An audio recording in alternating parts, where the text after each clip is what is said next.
Hello friend, आपण ठेवलेले एक कढई इथं घेतलेले सोयाबीन भिजवून स्वच्छ पिळून घेतलेले आहेत.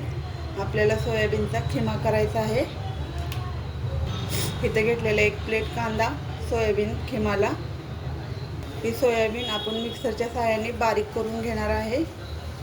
इथं घेतलेलं मिक्सरचं भांडं. आता त्यात सोयाबीन टाकून घेऊया आपण. आता इथं आपण सोयाबीन टाकून घेतलेलं आहे. आता मिक्सरच्या सहाय्याने बारीक करून घेऊया, जेवढं आपल्याला बारीक लागते तेवढं.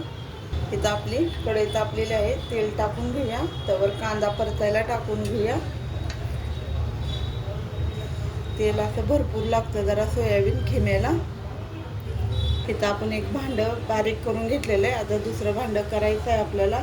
ह्या प्रकारे मी बारीक केलेलं आहे सोयाबीन. आता आपण तेल टाकून घेतलेलं आहे. तेल पण गरम झालेलं आहे. आता आपण मोहरी टाकून घेऊया सुरुवातीला. कढीपत्ता असा धुवून घेतलेला आहे. थोड्या वेळ सुकायला ठेवला होता खिडकीमध्ये. आता आपण कढीपत्ता टाकून घेऊया. लगेच असा कांदा पण टाकून घेऊया. एक जीव करूया तेलामध्ये, कढीपत्त्यामध्ये.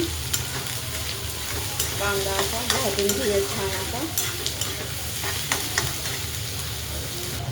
सोयाबीन सर्व बारीक करून घेतलेलं आहे. आपला कांदा पण परततोय. आता आपण 2 टमॅटो चिरून घेऊया, लागणार आहे.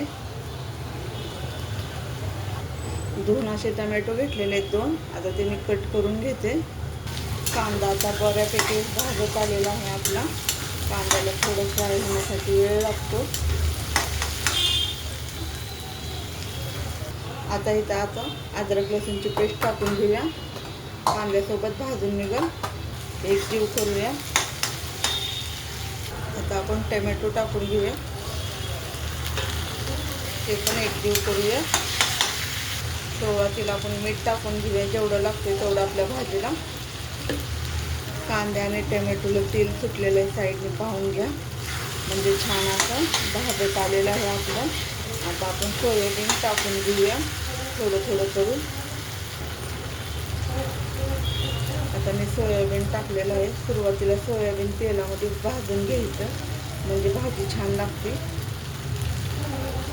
आता एक जीव करून घेतो.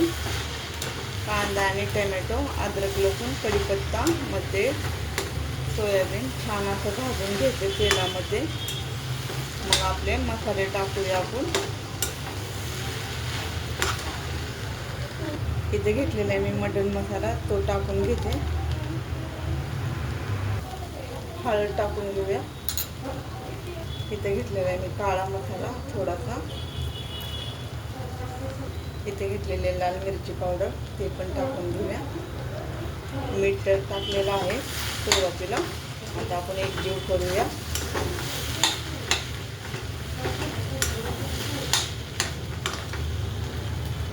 एक जीव छान असा केलेला आहे मसाल्यात.